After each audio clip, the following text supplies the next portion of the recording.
Tonight on NAIT NewsWatch. Some new changes are coming to the elementary curriculum. I can't see any teacher being okay with this on a developmental level. Vaccinations get a boost as more pharmacies are starting to administer doses. These pharmacies have the skills, the commitment, and they are ready. But they just need the doses. Street sweepers are back on Edmonton roads. Throughout the next 6 weeks, we're going to be working on sweeping all of our inventory within the city, starting with the boulevards on our collector and arterial roadways. NewsWatch starts now. Good evening. We begin tonight with the continued backlash that the provincial government is receiving over the new elementary school curriculum. What are the concerns? Why should we be worried? And who is responsible for the blowback the province is receiving? Our Thomas Doucette joins us live from our news center with more on that story. Thanks, guys. Yes, the Alberta government recently released its new K-6 curriculum, and some education experts have given it an A+ rating. However, a lot of parents and teachers across the province are highly concerned about what their kids are going to be taught in fall of 2022. For the first time in decades, the kindergarten through grade 6 public school curriculum has been updated, and it was probably time. I think that when looking at the old curriculum, there were definitely some changes that needed to be made, especially with updating use of technology and things like that. A small gathering on legislature grounds last Thursday was put together by teachers concerned about the new curriculum put forward by the provincial government. Protesters raised several concerns about the new curriculum. I think there's a laundry list to begin with. I think predominantly the biggest issue is that it is not developmentally appropriate for the age and grades of these kids. And concerns over how the new curriculum is supposed to be taught. Kids need to be able to question and analyze and critically think, and this curriculum is not set up to do that. The protests have been small in physical numbers. The response online has been anything but, with some teachers and members of the general public saying that this new curriculum is exclusionary towards women, people of color, and LGBTQIA+ communities. There's little representation, so kids need to see themselves in that curriculum, and there is huge gaps when it comes to adequate representation for women, Indigenous and Métis voices, people of color, the LGBTQ2S+ community. My whole life here in Canada, growing up, we've always been having these issues. We've gotten no further. I mean, the issues continue today, and it's in this curriculum, the othering, the making the different, making it separate. Indigenous culture is Canadian culture. It's all the same. The UCP had what they call educational experts review the curriculum, and those experts have given it rave reviews. Even with those reviews, though, teachers and parents are still wary. Based on the curriculum that is put forward, I question whether or not, frankly, whether or not the teachers were actually listened to, because I can't see any teacher being okay with this on a developmental level. Protests have been widespread across the province for the past few weeks. Education Minister Adriana Lagrange has been peppered with questions about the curriculum. There have been concerns raised as well about the possibility that this curriculum could have been rushed. So Thomas, you mentioned the curriculum being rushed. Why do some think that might be the case? Well, a lot of people are thinking that because on the official Government of Alberta website, there are several spelling and grammatical errors, as well as just straight up factual falsehoods. They expect kindergartners to be able to pick out several major locations on a globe or on a map, things like Europe, North America, but they also expect kindergartners to be able to pick out gravity on a map, which is a completely foreign concept. So where can people find out more about the curriculum or give feedback to the government? So the official Government of Alberta website has the entire curriculum laid out, as well as a section for you to voice your concerns and complaints, and that is under the Education Curriculum subtab. Thanks, Thomas. That's Thomas Doucette reporting live from our news center tonight. You're watching NAIT NewsWatch, the next generation of news. As COVID cases rise and Alberta moves back into phase 1, a promise for more vaccinations is showing some new light at the end of the tunnel. With Alberta set to receive nearly 400,000 doses of the vaccine, phase 2B of the vaccine rollout is underway. This will include anyone born between 2005 and 1974 who have underlying health conditions. And starting on April 12th, the Edmonton Expo Centre will be administering the vaccine. We stand ready, willing, and able to support mass vaccination, and preparations are already underway, subject to a pending final approval from the province, to activate the Expo Centre, which is ideally suited to safely accommodate a large flow-through of people. The Expo Centre will have 154 stations and be able to administer 7,100 vaccines per day. However, this is all dependent on Alberta receiving the doses of the vaccine. Further to the vaccine expanded rollout, the Alberta government has increased the number of pharmacies that will be offering the COVID-19 vaccine, allowing more people to be immunized. 66,000 doses were delivered to Alberta this week, and now 259 pharmacies are administering the vaccine. Premier Jason Kenney says that as long as a constant supply of vaccines come from the federal government, the number of pharmacies offering the vaccine could grow to 1,300. I also want to assure anyone without a pharmacy nearby offering COVID vaccines that our immunization program fully includes you too. We have a plan in place and we're rolling the vaccines out to every corner of the province. Alberta expects to offer vaccination to all adult residents who would want one by the end of June.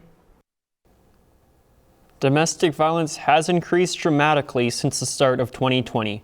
What is most concerning for the Edmonton police is the increase in serious assaults. More than 9,500 people were victims of domestic violence, a 13% increase from 2019, in an unsettling trend the EPS are calling the shadow pandemic. I can tell you, without question, there is a direct correlation between the increased number of domestic violence incidents that are being reported and the societal pressures being created by the pandemic. Assaults with a weapon causing bodily harm were up over 30%. While women's shelters are at max capacity, police say to call 911 if anyone is experiencing domestic violence. A new sign of spring is back in Edmonton, and isn't the geese returning or the warmer weather?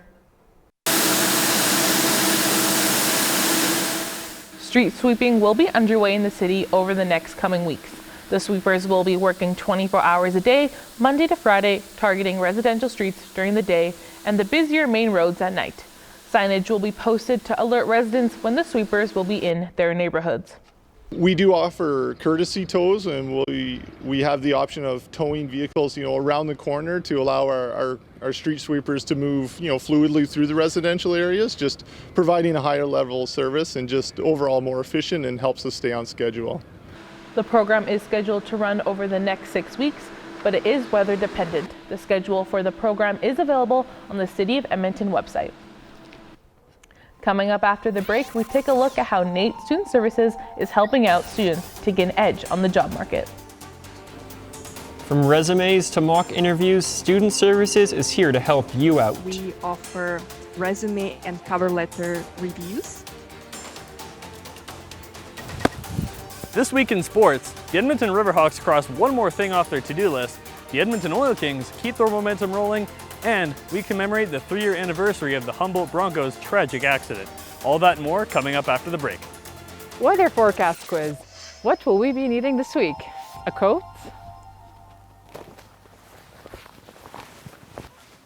A pair of sunglasses? An umbrella? Find out the right answer in this week's News Weather Forecast.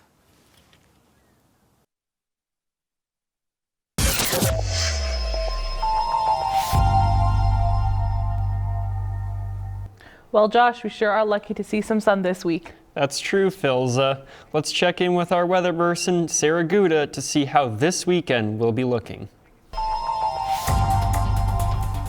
Thank you so much, Philza and Josh. Without further ado, let's see how the weather is looking this week. So starting off in Calgary, it's mostly cloudy. We've had some warm days earlier this week, but we do have a frosty start to Saturday. Not good news, unfortunately. There's a 30% chance of rain turning into snow, precipitation. Moving on, we have Jasper. Now it's mostly cloudy in Jasper as well, but the good news is if you're a skier or a snowboarder, Now might be a good chance to get one last round of skiing or snowboarding in before the weather gets warm. Moving on to Fort McMurray. Now in Fort McMurray, it's also mostly cloudy. There's a 60% chance of flurries, as we can see. And last but not least, Edmonton, our hometown. So we got a 30% chance of precipitation. It's mostly cloudy as well. Let's move on to the averages and records. So we have an average of 9 and a low of -3, with the records at 24 and a low of -22. And I guess we'll be needing a hoodie. That's all I have for you guys, and back to you. Thank you. NewsWatch Weather is brought to you by NR92, the station for the students. As the end of the semester approaches, many students will be looking for career opportunities. NAIT offers career advising with one-on-one support to help students reach their full potential. Career advising is a free service provided by NAIT to help students and even alumni. Advisors help students with job search, resume, cover letter building, as well as mock interviews.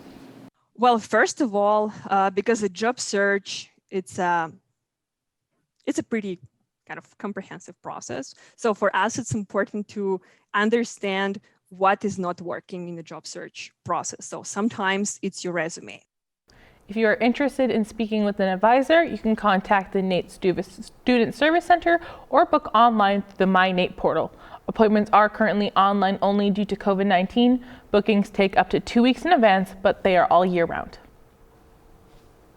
From the rink to the diamond to the concrete, there's plenty going on in the world of sports. That's right, Josh. We go now to Dawson Patrician, who has the inside scoop on all things athletics.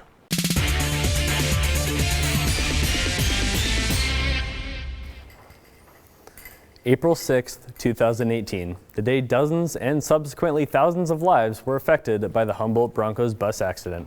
But NAIT grad and former Bronco Tyler Smith is making the best of the situation. With the help of his girlfriend, Tyler has started Not Alone, a clothing line to raise money and awareness for mental health. I mean, being able to give back to mental health awareness and provide some donations and also help start some tough conversations within loved ones, hopefully. Kind of, like I said, taking it day by day and just trying to create positive change and obviously still honor everyone that we lost and everybody that was a part of that day. So, if you'd like to support the cause, you can find the designs on notalone2020.itemorder.com. The Edmonton Oil Kings, after dropping a 2-1 decision to the Calgary Hitmen, regained their momentum this past weekend as they took on the Red Deer Rebels.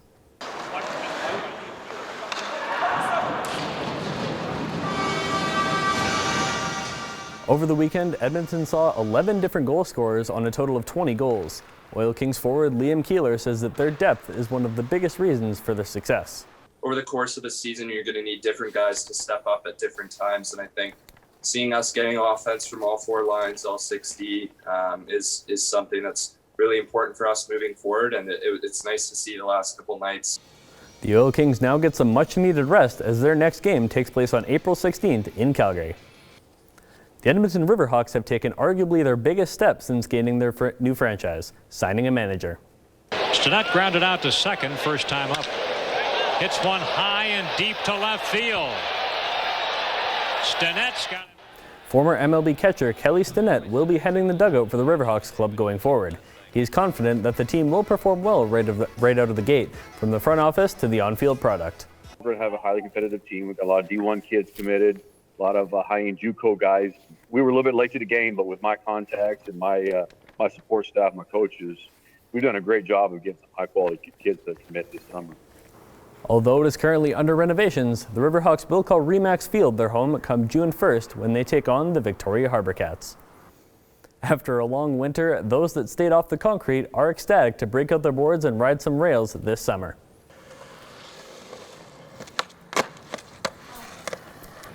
Skaters, bikers, and scooter riders from across the Edmonton area have been starting to populate skate parks and show off their tricks. Some may do it for competition, others for fun, but for some, it's a way of life.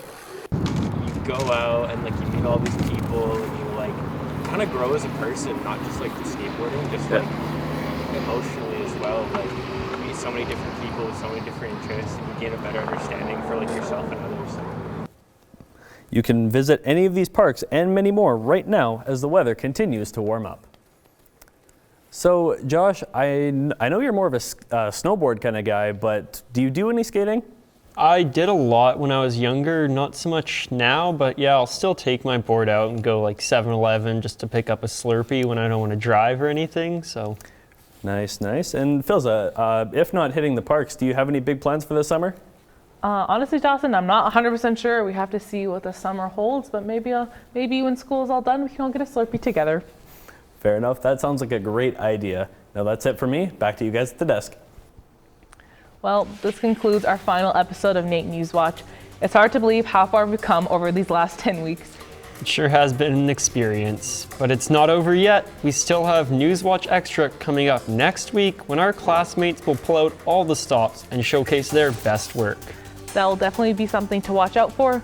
Well, for the final time this semester, this has been NAIT NewsWatch. Thanks for tuning in and have a swell evening.